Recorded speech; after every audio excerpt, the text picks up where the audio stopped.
मंदिरों में जाते हैं, बहुत सी भगवान की प्रतिमाएं होती हैं, मूर्तियां होती हैं, सबकी पूजा हम करते हैं, भगवान के सब स्वरूप हैं, ठीक है भगवान। लेकिन कौन सा श्रेष्ठ भगवान है ये बताओ, हम किसको पूजें किसको छोड़ें, आप बताओ।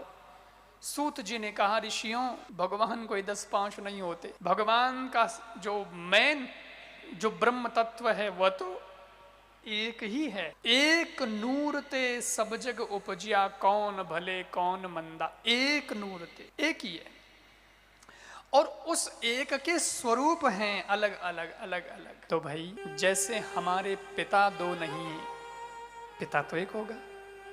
हमारी माता दो नहीं हो सकती, माता तो एक होगी। जन्म तो एक से ही होगा भाई, दो से कैसे होगा। तो उसी प्रकार वो ब्रह्म तत्व जो है वह तो एक ही है। लेकिन हम नहीं कहते आप तो हमारे पिता समान हैं। पिता नहीं है, असली पिता तो जो है वो एक ही है, लेकिन ये भी हमारे पिता समान है। तो हम वही आदर देते हैं इनको जो हमारे पिताजी को देते हैं। जो हम माँ को दे रहे हैं आदर, वही हम इनको भी देते हैं, ये भी हमारी माँ समान। तो नहीं होकर के भी माँ हो तो गई, पिता वो ही है, लेकिन फिर भी हमने दूसरों को भी पिता जैसा देखा, पिता जैसी बात उनमें भी हमने देखी, हमने उनको भी आदर दिया। ऐसे ही वो ब्रह्म तत्व तो एक ही है, लेकिन जितने स्वरूप हैं दूसरे वो भी उन्हीं के हैं, किसी और के नहीं हैं।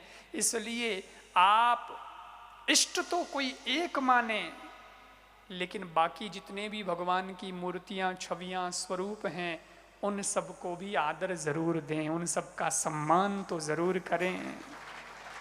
सम्मान करने में क्या तकलीफ है, सभी सम्माननीय हैं। लोग तो लड़े हैं, लड़ाई बंद करो। कोई कहे राम जी मोटान, कोई कहे कृष्ण जी मोटान, कोई कहे फलान जी मोटान। अरे छोटा है कौन है, मोटा ही से है। लड़ाई नहीं है, लड़ाई तो बना रखी है, फालतू की लड़ाई बना रखी है।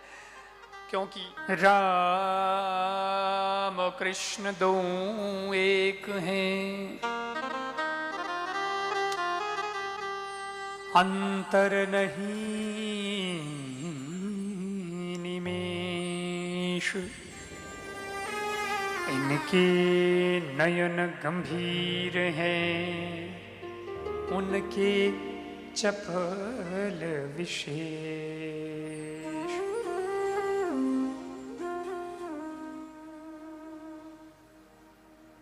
राम कृष्ण दो एक हैं, अंतर नहीं निमेष। इनके नयन गंभीर हैं,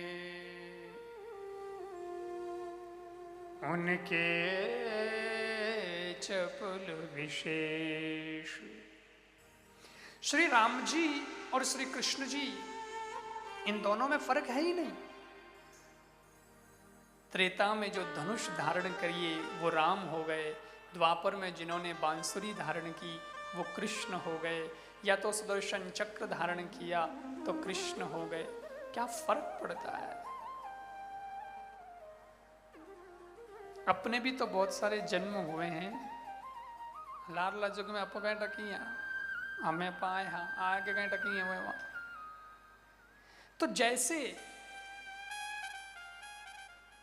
हम लोगों को हमारा पिछला पता नहीं है, पर भगवान के अवतारों की तो हमें गाथाएं पता है।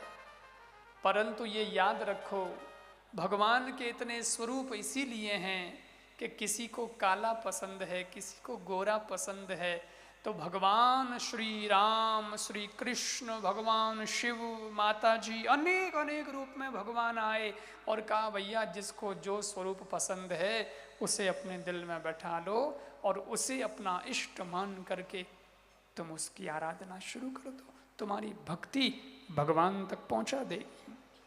ये मार्ग है। पर भगवान के सभी स्वरूप वंदनीय हैं, निंदनीय कोई नहीं है।